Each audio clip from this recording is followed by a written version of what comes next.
Hashtag hands up, stand up. This message is not anti-cops, it's not anti-white. We ain't asking cops to stop killing us, we ain't asking people to stop being racist. You ever talk to a racist? It's almost like trying to tell somebody who's already entrenched in their religion that what they believe in is wrong. The chances of changing their mind is going to be slim to none. So racist people going to keep being racist, and cops who are like that most likely going to keep being like that. Einstein said the definition of insanity is doing the same thing over and over and expecting different results. Well, how long we've been asking the oppressor to stop oppressing? Hundreds of years, and all they did is take the shackles from their ankles and wrists and put them up here, which is probably worse. So I ain't focused on them at all. And this ain't to be confused with people out there saying if we stop sagging our pants and twerking and all that, then the cops will stop killing us. Whoever's saying that is probably some, racist white person, some racist other person, or some out-of-touch black person, which as far as I'm concerned is a minority that we don't need to be concerned with or distracted by. So let's focus on the mission and stop worrying about what insignificant idiots is out there talking about. Alright, because anybody with half a brain knows that we should be able to dance or dress how we want and not have to worry about cops killing us, alright? That's not even an argument it's not even worth talking about. But the fact is, we do need to stop the buffoonery, but just not for that reason.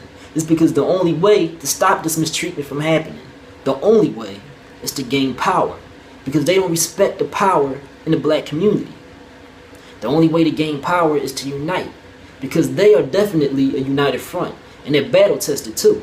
And the only way for us to unite is through education, things like that, getting serious, stopping the buffoonery that's plaguing our community, respecting ourselves, stop throwing that word nigger around so freely, stop calling our women bitches, respect our elders, because they've been through more than us. They could teach us things, and we losing them. Their generation is fading. So it's really as simple as mathematics. It's very simple. As long as they don't respect our power, these things will keep happening. We get power through unity. We get unified through self-respect. Period. That's the only way. We gotta get serious, man. People tell me I'm too serious, they tell me I'm too intense a lot of times. Look, there's no such thing as being too intense when we got our brothers and sisters out here getting killed every day. And they ain't only getting killed by cops. Cop killings on black people, I would guess, represents a very small percentage of the cause of death of black people in America and in the world. And when I talk about black death, I ain't just talking about the physical, because they're killing our brains in a methodic and relentless manner to the point where most of us is walking around here dead already and don't even know it, because a zombie can't tell us a zombie. So the real problem is that we too not serious. We want to have fun.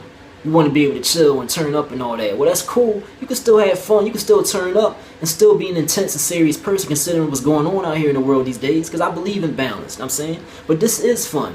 I mean, I'm being dead serious. I know I seem angry and all that when I'm talking about this matter, but being conscious is fun to me. Teaching people, trying to change the world, that's fun to me. Being a zombie ain't fun. Being stupid ain't fun. Give it a try. Try being conscious. You might find you'll open your mind up to a whole new world you never knew existed. You might like it. You know what I'm saying? Look, we gotta teach the kids. Think about them because they are the future. Parents, uncles, aunts, adults, whatever. Older people, we gotta be that influence for them now. All kids from all backgrounds. Alright, so here's the thing. If you want to revolt physically with violence, be serious and shut the hell up.